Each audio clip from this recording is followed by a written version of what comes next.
This is going to be the last video for 2024 as we look forward to 2025, and we just wanted to share with you something that we've been tracking. If you've been following our videos, you know that we've been tracking this thing called Firo Pro Portfolio, or FPM. Too busy to find stock ideas? Check out Firo Pro to shortcut your research time and effort by 90%. 10% off link in the comments and description. We've added two new portfolios, FPG and TB, right? The boring portfolio and Firo Pro Global. And, I think we've done okay, not too bad. For those of you who don't know, maybe Jonathan share what is Fire Pro about, roughly. Yeah, so Fire Pro is where we share our best idea. If you want to know how we analyze companies, how we even pick companies, and when do we even exit them, everything you want to know, the real action behind Fire Pro is all done inside over here. I think most of our members also managed to take some profits also in Fire Pro. They made many times over what they paid, right? So it's free. Basically, it's free for them really, the cost. Yeah. So and basically whenever we find companies that is interested and we want to initiate them, we will put it into the portfolio, which is why you can see there is FPM, FPG, and also the boring portfolio. So far the returns have been pretty good. You can see the monthly returns also. I think it has been outperforming the KLCI by quite a fair bit already. I can see that in terms of absolute return, we managed to outperform EPF and KLCI, EPF especially by 44 times, whereas for KLCI is by around like 8 times. And especially for the boring portfolio, I mean, because it's a big surprise. We are trying to like benchmark against EPF because they make about 5 to 6%. And by the way, this 5.5% of EPF is more of a guide, right? Where we think it is. Over a year, whereas the boring portfolio is 8 months only. 8 months, that's right. Correct. 8 months and 16%. But right now it's down a little bit, 13%. But so far has been pretty good so far. Now, this is some of the lesson that we have learned. Well, this one is actually personally for me personally, YTL Power. So if you didn't know, they did kind of like got investigated because of certain cases, and that prompt like MNCC to come and find them. So we did a video about that. If you want to know about what is the whole story about it, is over there. But why is this a lesson to me is because I kind of like know that there was some sort of like pessimism in terms of the stock already. And at one point, I believe they reached around like 2 ringgit and 70 cents. And I wanted to buy this company, but I don't have cash.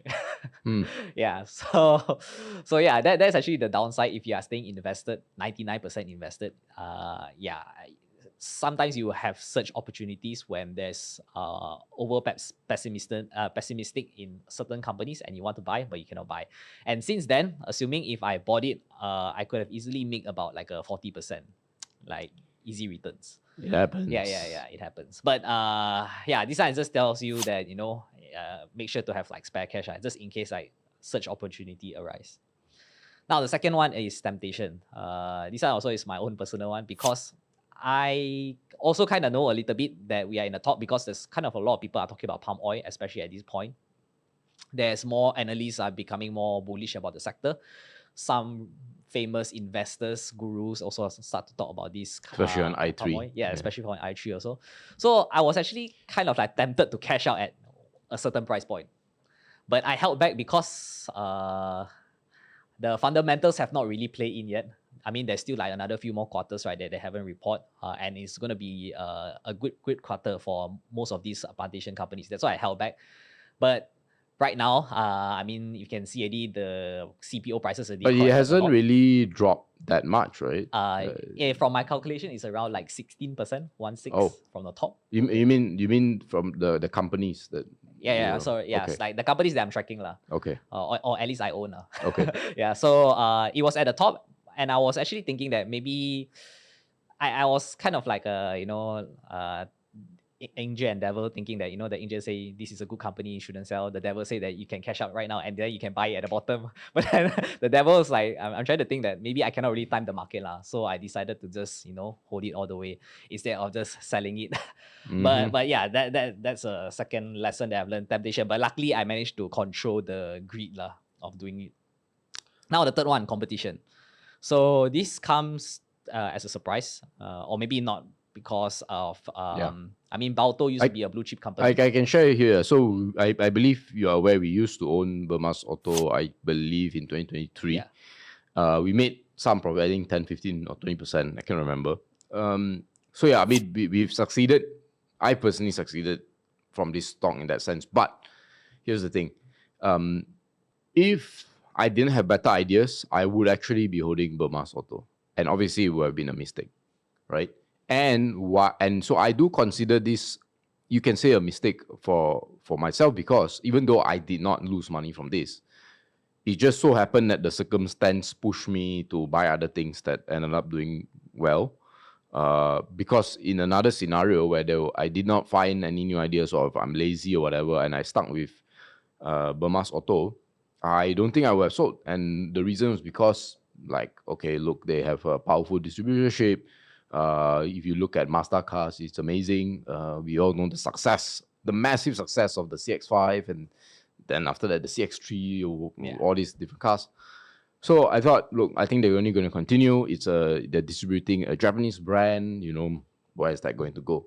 Then, of course, this year, and I mean, the signs were already there in 2022, 2023, right? Chinese cars are moving at breakneck speed, right? Yes. And I would have made the mistake, right? So I'm more than happy to admit that this is actually a mistake for me, even though I made money. And that's, I think, the beauty of the stock market.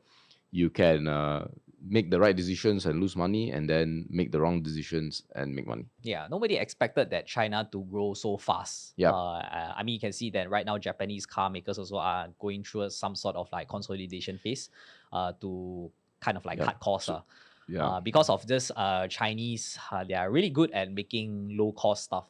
And reverse engineering. So I would say, I would just tweak a bit about what you say, that about nobody expected. The thing is, I did expect China to take a share, right? But I did not expect it to be this fast. Yeah. And also that a Japanese company, like, if Burma's Auto was distributing an American car company or maybe a European car company, I understand.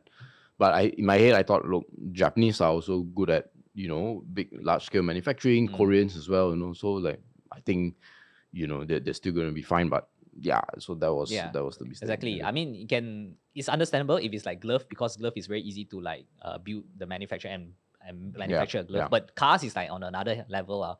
I mean, you never know, like in the future, who knows, maybe they will take over TSMC, right? I mean, I won't be surprised also. Right now, they have been spending a lot of money for their SMIC, right? This company, Yeah. spending a lot of money to build the next TSMC. So we shall see. Okay, speaking of glove, they are making a major comeback right now, thanks to the US tariff, and also their supply glut has started to like come to an end, some sort. It's going towards a normalization period. That's why you can see that there's some sort of interest. But funny thing is that the reason why these few companies are on the rally is because foreigners are actually buying up these companies instead of local institution at the moment. This one is based on our fund flow in our previous video. If you want to check out, we show some sort of stats over there already. But yeah, I mean, if you held this company at the very bottom, I think the maximum return that you can make was from Corsan. You could have made around 160%, but that is provided that you held this company for 2 years. Yeah. So, so whoever that bought glove or held them all the way or averaged them all the way down from the peak, right? I think you could have seen some sort of like gains or maybe even like break even already for your position.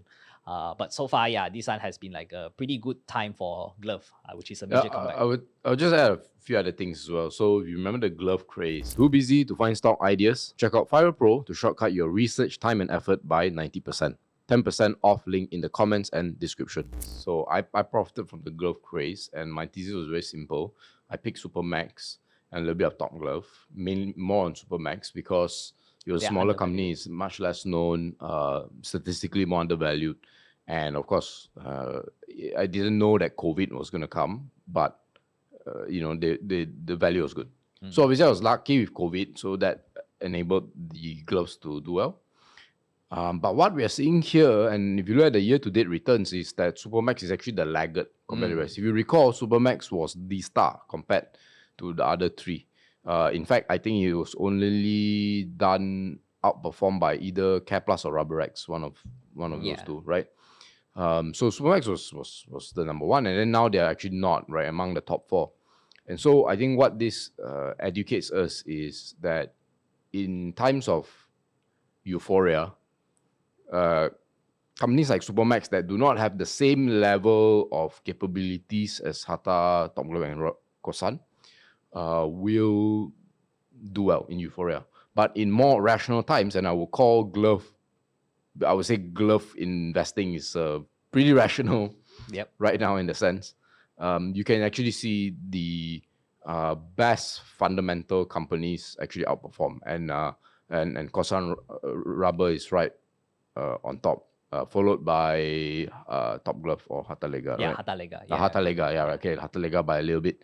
So Kosan has always been known to be the much more Conservative one. conservative one. Yeah, they don't really carelessly spend their money. Yeah, You can see that the net cash pile is just that big. yeah, Even they, though during yeah. like COVID times, they didn't really aggressively expand their production. Yeah. Yeah. We also know, yeah, so that's one. Then the second thing is we know that them plus Hatalega as well, they did not like jack up prices during COVID. Yeah. So it may have some benefit, right? You can see now, the share price has been going up. Yes. They Yeah. were retain customers. They say, look, we could have, screwed you guys over, but we didn't.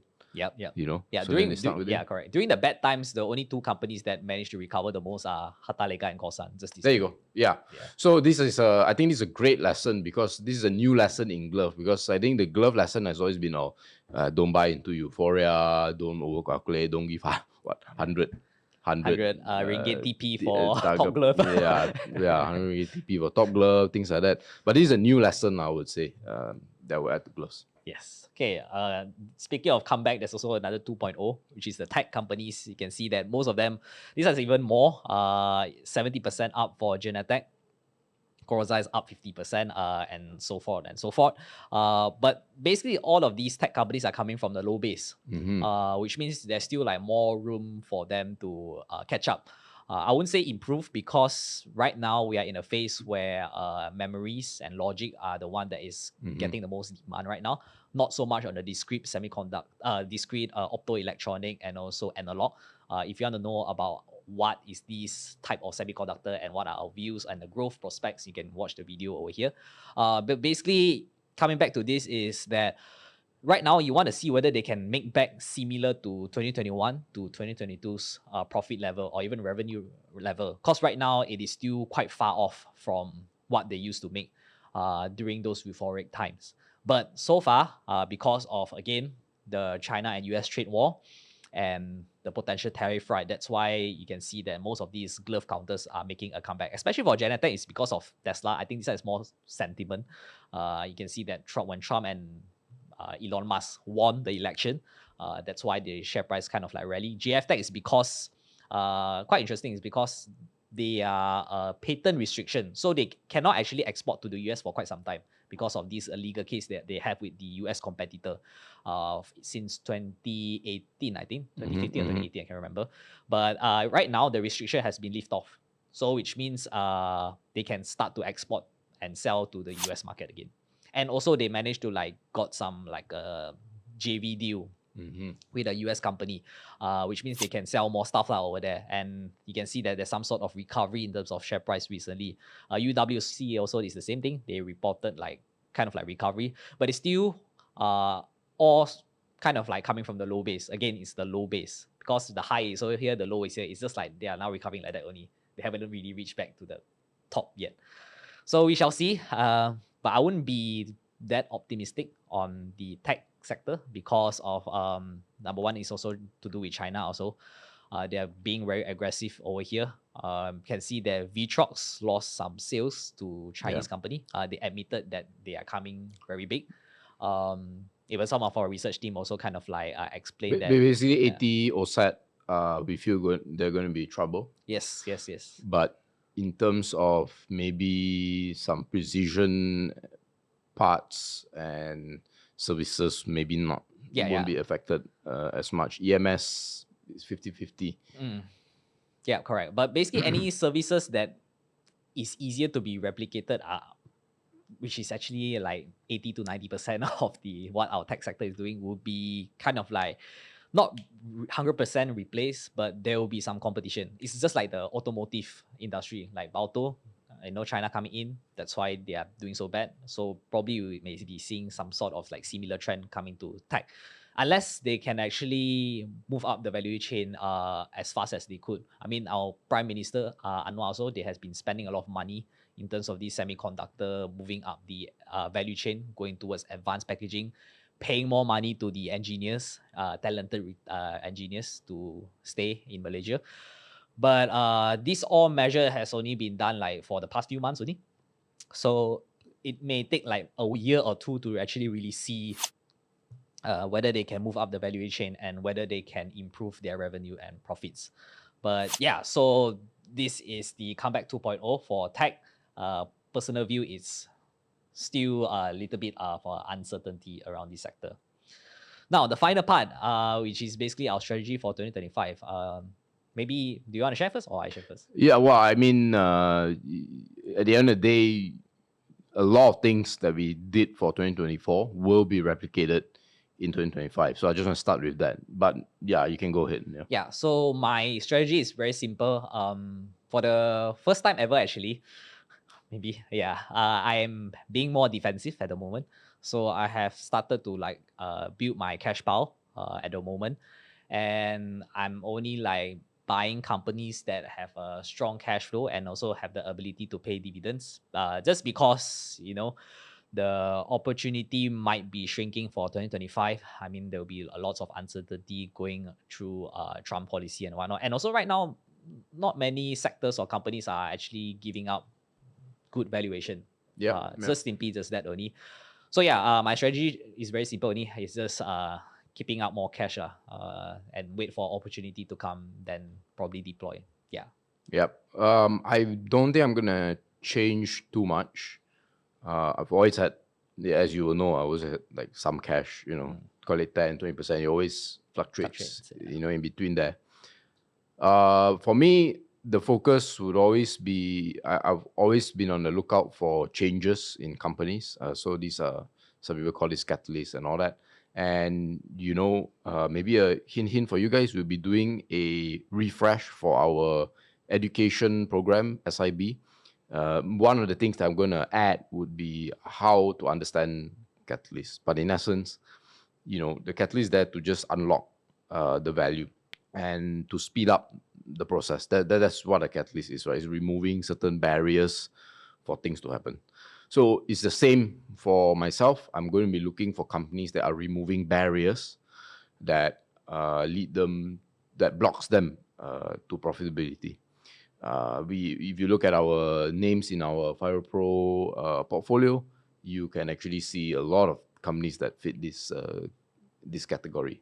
Just now you mentioned one, dividends. That's definitely always part of this catalyst, especially when they increase dividends. That is one of the best things you can ever do. And in fact, there's one thing that's better than increasing dividends, going from 0 to 1. That is the best in my view. So that's one sort of companies I'll always be looking out for, dividend growth. Companies that are selling away certain assets that will free up cash flow. That's one. Companies that get new orders. That's another one. So yes, for sure, the fundamentals, the numbers are all going to be there. But I'm just looking for that additional 10-20% change in the business that can have, a doubling or tripling effect on the company. That is my strategy for 2025. Yeah. So that's about it. And if you want to know what companies that we have in Fire Pro, again, we're going to be sharing because it's inside all our Fire Pro. And the reasoning, right? We write write-ups. We do write-ups on them, and you can actually see how we structure our thought process so that you can understand step by step where we are coming from. You don't have to agree with our write-ups, but at least if we are bullish or bearish on the thing, you will know why. Exactly. And if you want to get a taste, you want to see how we do our write-ups, we have a free sample for you. The links will be in the description and comments down below. And guys, that's it for 2024. Thank you so much for listening to us yap for 20 minutes or 40 minutes every week, right? You can say. I think we've missed maybe 1 or 2 videos that we could have done. But so far we have been very, very consistent. Yeah, guys, and the reason we are consistent is because we need the money. No, just kidding. Because of you guys. You guys watch, however, even if the views are low, less than 2,000, we're still always very appreciative. And guys, Merry Christmas, Happy Holidays, Happy New Year's, and we'll see you in 2025. Bye bye. Bye bye.